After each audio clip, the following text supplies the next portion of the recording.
Howdy folks, hope you're all having a good one, and welcome back to World of Warships with Rear Admiral Jingles. Tier 7 standard battle for you today here on the Haven map. No domination mode, I'm afraid. And the star of today's show, Flimsy Lunch Tray, is in a ship that I haven't covered before, although technically you could argue that I have, because it's the Scharnhorst, except it's the 1943 version rather than the standard Tier 7 premium Scharnhorst that we all know and love. And I do love the Scharnhorst, although I didn't at first. But the reason why I didn't love it at first was because I was crap. Not because there was anything wrong with the ship. You see, the Scharnhorst was designed as a commerce raider. This is why it doesn't have dirty, great big honking battleship guns like almost every other battleship in the game. It's on with 283mm guns, but guns of this caliber are entirely capable of dealing with the kind of cruiser and destroyer convoy escorts that the Scharnhorst was designed to go after, while at the same time being armoured to a sufficient degree to render it virtually invulnerable to any kind of significant damage posed by those same destroyer and cruiser convoy escorts. The problem that I had with the Scharnhorst when I first played it, because I was crap, this was several years ago, don't worry, I'm still just as crap, was that I didn't really understand things like automatic ricochet angles, and got very frustrated when shooting at an angled Cleveland, and this so-called cruiser killer battleship just bounced ineffectually off its angled armoured belt. But you can lob 16-inch armour piercing at the 100mm thick armoured belt of a Cleveland when it's angled, and they're still going to ricochet. That doesn't mean there's anything wrong with the Scharnhorst, I was just doing it wrong. I have, of course, since come to understand, basic game mechanics like this. And the Scharnhorst, it's a very, very good ship.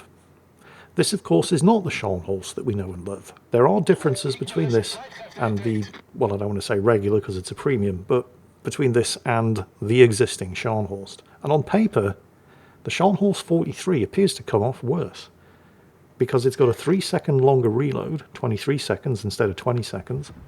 The guns have a shorter range, and the secondaries do reduced damage. In practice, however, it's at least as good, and possibly, depending on your playstyle, even better than the existing Scharnhorst, because while the secondaries do less damage per individual shot, they have a higher chance of setting a fire and a much faster rate of fire. So the actual damage per minute output of the secondaries is basically the same. And while... oh, hang on a second. Did we say cruiser killer? Hello, hello. Listen very carefully. I will say this only once. Do not give broadside in a cruiser to a Scharnhorst of any description. Well, there's the first blood. He did, of course, immediately get set on fire because, battleship life. But this is fine. It's minor damage. Oh, another cruiser. Oh dear. You see, the thing about the differences between the regular Scharnhorst and this one is that while on paper it does look like a worse ship, in effect, the secondaries are actually... wow, seriously? Was that it?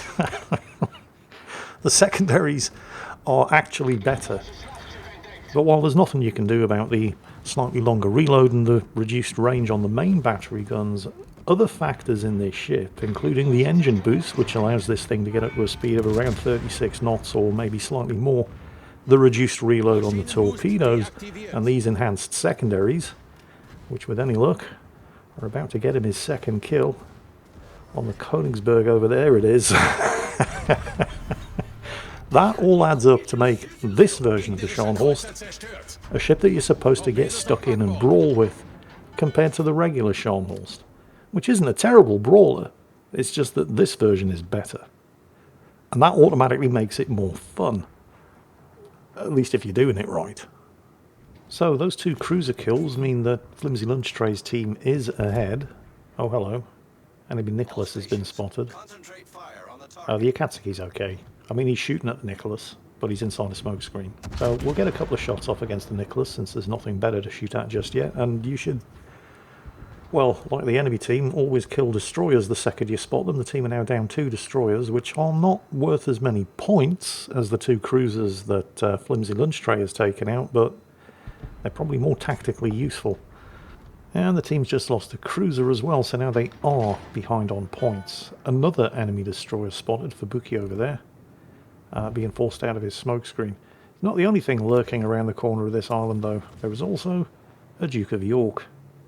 Secondaries focused on the Fubuki, although they're not quite in range, and the friendly Takachi there desperately trying to get out of the way of the Duke, and failing, losing almost all of his health from some high explosive volleys. Managed to get some torpedoes away though. Never going to penetrate and angle Duke of York, even at this range. Tries to take out the gun turrets.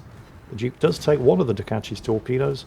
Flimsy lunch tray holding on to his until he's absolutely sure they're not going to miss. And there's kill number 3.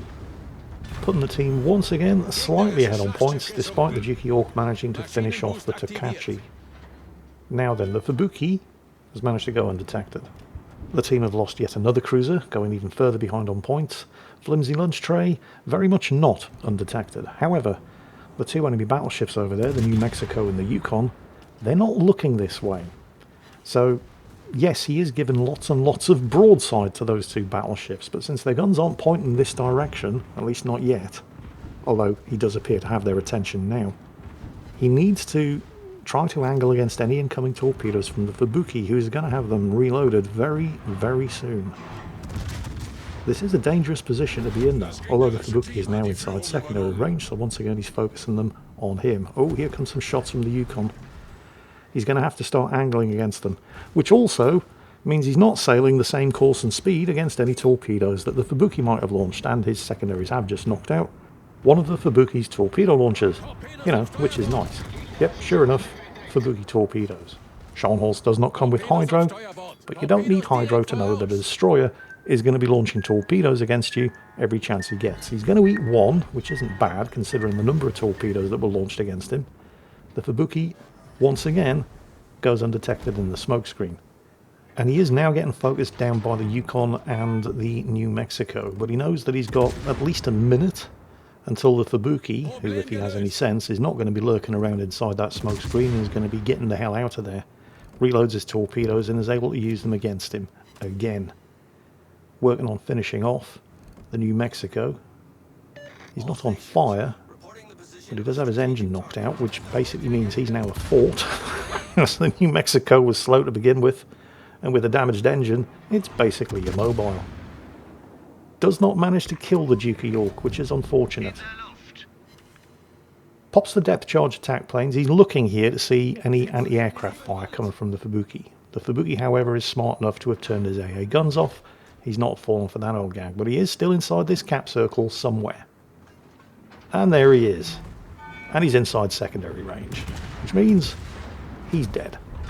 Close quarters expert kill number 2. Managed to get his torpedoes away though, but once again, you don't have to have hydro to know that a destroyer is going to be launching torpedoes at you every chance he gets.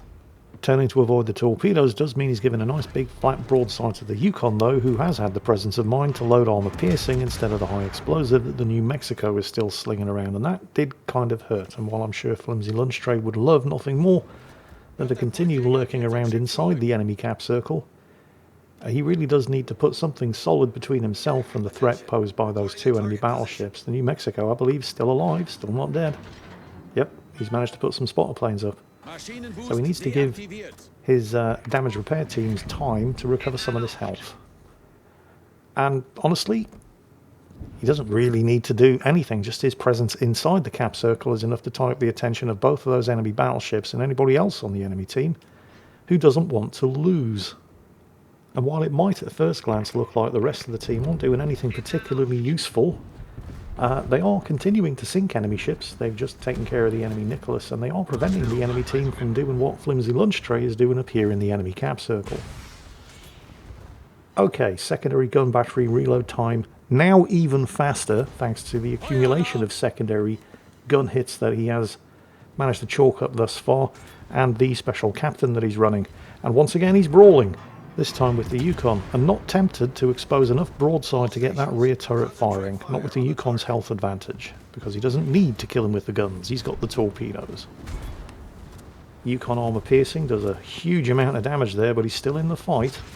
Gets the torpedoes away, and it looks like the Yukon's going for the ram, so he has to turn away, but, well, it was fine, it was fine. The Yukon had just fired, he was inviting the broadside hit there, which would have killed him if the Yukon had been able to reload its guns in time, but it had just fired, so it wasn't able to reload its guns in time. The torpedoes took him out, and that is the Kraken unleashed. He is perilously low on health, however, and there's the New Mexico, but this is fine. He's out of the immediate danger. Getting reduced to low health like this is like a sucking chest wound. It's nature's way of telling you to slow the hell down and chill out.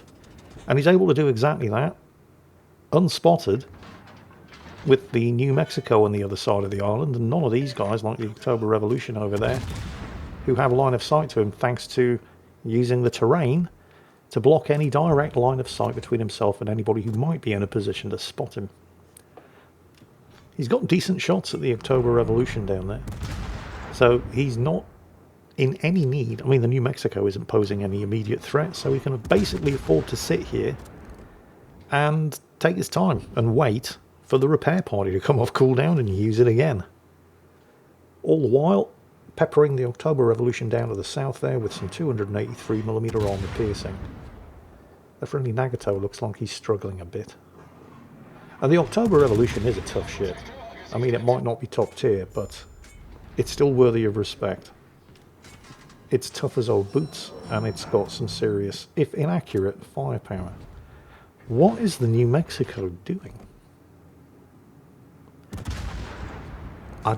I don't understand. I can't even see him shooting at anything. I guess maybe he's scared of the torpedoes. He probably should be. The Jiggy York and the Yukon weren't afraid of the torpedoes, and look what happened to them. Okay, the Nagato's gone down, but there's only 2 enemy ships left. The October Revolution down there and the New Mexico, who's still hiding on the other side of this island. Flimsy Lunch Tray has been safe, and he's got the October Revolution. There's kill number 6. Can we make it 7? Because there's only 1 ship left, and he's right there. So, he's actually been safe behind this island for long enough now to get his second repair party underway, which now gives him the health advantage against the New Mexico. So, engine boost running. Choo-choo, motherfucker. He's going to go for it. Because why not? I mean, what do you have to lose? Is this going to be a torpedo kill or a gun kill? The New Mexico's guns aren't even pointing at anybody, let alone Flimsy Lunch Tray. And oh, this might even be a secondary kill. Oh, he's going to go for a widespread on the torpedoes just in case. There's a fire. Is it going to be the fire that kills him? Or the secondaries? Or is he going to reload the guns? Or are the torpedoes going to get there? Take your pick. Either way, the New Mexico is toast. That is 7 kills. Kraken Unleashed, 3 Close Quarters Expert Awards.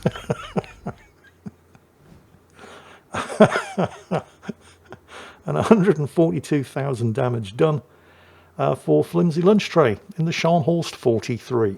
On paper, not as good as the regular Scharnhorst. In practice, yeah, I'm not sure about that. If you like the Scharnhorst, and there's a lot to like about the Scharnhorst, this is basically more the same, except way, way better at brawling. Flimsy Lunch Tray in the Scharnhorst 43. Congratulations on the result. Hope you all enjoyed it. Take care, and I'll catch you next time.